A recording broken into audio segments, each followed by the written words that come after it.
iOS 15 has a new feature for the iPhone camera that makes it possible to translate text from real life in the Camera app and from text and images in the Photos app.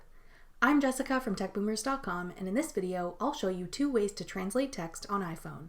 Now let's get started.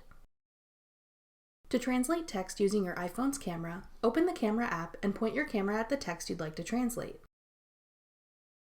Once the yellow border appears around the text, tap the Live Text button in the bottom right corner. In the menu that appears, tap the arrow to view more options. Then select Translate. If needed, choose the language you want to translate to. You can then read the translated text.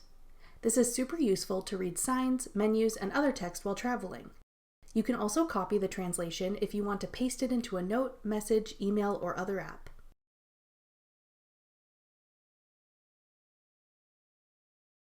To translate text from images in your iPhone's camera roll, open the Photos app and go to a photo containing text you want to translate. Then tap and hold on the text to select it. Adjust your selection using the markers at the beginning and end of the selected text. Then tap the text to bring a pop-up menu.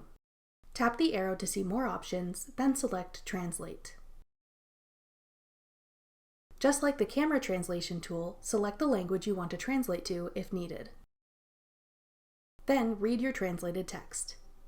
You can also copy the translation if you want to paste it into a note, message, email, or other app. If you tap the play button, your translation will be read out loud. www.techboomers.com è un sito. That's all it takes to translate text on iPhone. Check out our tutorial on the live text feature to learn about its other uses. Thanks for watching. If you found this video helpful, we'd love it if you'd hit the thumbs up button below and subscribe to our channel. We put out great new tech tutorials like this one every week.